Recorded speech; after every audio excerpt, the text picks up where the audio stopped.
In the United States, there's a deep divide between the black and white communities, most prevalently in large cities such as Chicago. In this video, I hope to present the different viewpoints by specifically focusing on two articles that I found from the Huffington Post and the Daily Wire, and then I'll fact check them, one being very liberal and the other quite conservative. By comparing articles from two opposing biases, it's possible to draw conclusions for yourself that fits your bias. Huffington Post claims that there are more blacks likely to be arrested for the same crime as white, since their areas of residence are more highly policed.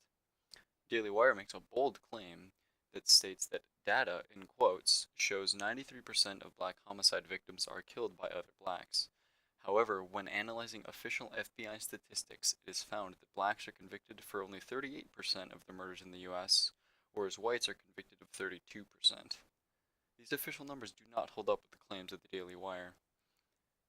Huffington Post does find support for its claims that blacks are convicted and arrested more often by citing the American Civil Liberties Union's article, which discusses how black individuals are 3.7 times more likely to be arrested for marijuana possession than whites. Daily Post does show some validity when discussing the relationships between crime rate and family breakdown. However, the source that they cite is also heavily right wing.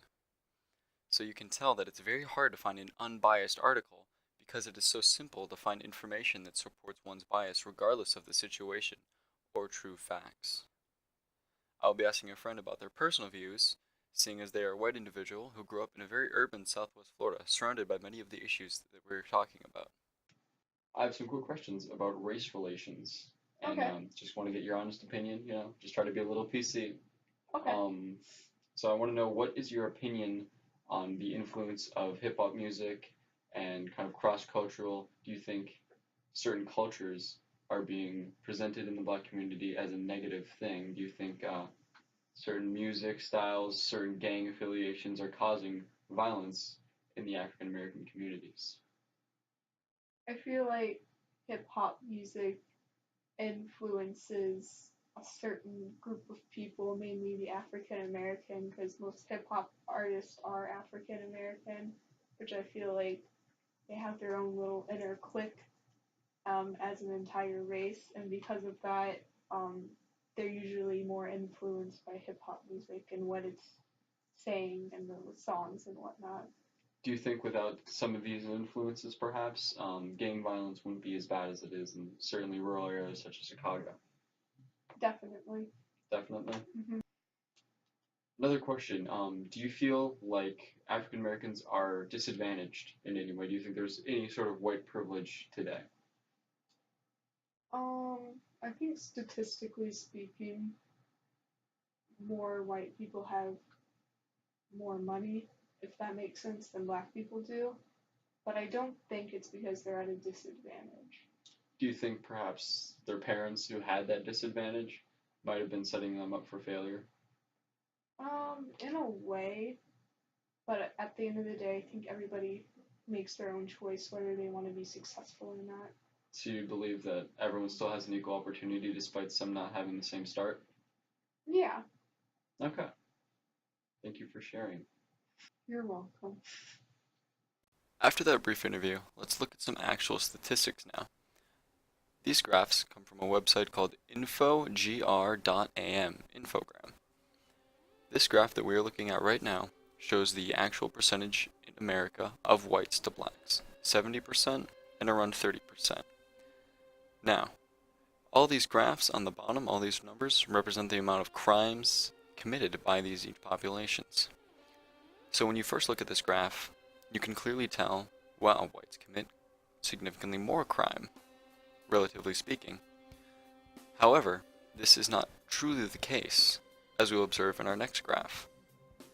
This graph now represents what it would look like if the black population was 78% and the whites were 13. This is a role reversal. Now we can see that these rates are absurdly higher. This really does demonstrate that despite being such a smaller fraction of the population, it is undeniable that the percentage of crime is significantly higher in the black community compared to the white. This doesn't mean that systemic racism or blacks are more inherently violent.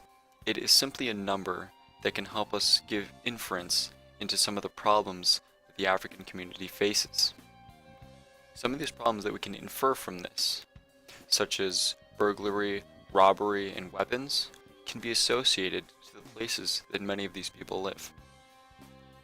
Places like Chicago, which have one of the highest crime rates in the United States, is very poor, meaning places that are often robbed by blacks are done so as their only means of survival. We can infer that a lot of the parents of these individuals were victims of the systemic racism that is not as relevant today, but has seriously impacted the children of these families. It has driven them down wrong paths. And our government invests far too much money in trying to fix the wrong kind of problem. We invest money in police force and localizing these people so that we can monitor them more clearly. When to solve the problem, we have to think how we can help them as opposed to corralling them and monitoring them.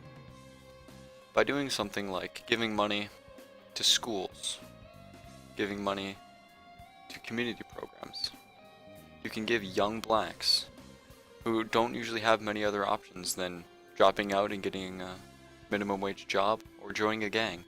You can give them the option to find a different path. A path that's going to be a little more accessible and will lead them down a better path than what's currently out there.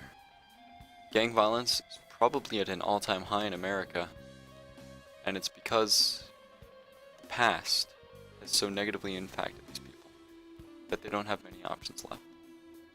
It is important, as we're moving forward, to try and fix the right problems. Try to fix the problems facing their youth. How can we help their youth so that they won't have to grow up to be like their predecessors? In this video, I hope that I could have enlightened, at least a little bit, some of the problems that they might be facing, some of the statistics which are hard to deal with if you're a very liberal person, because conservatives do have a very good point that black people commit a large percentage of crime, relatively speaking, to whites. This is just an important fact that once we realize, we can fix. Thank you for watching.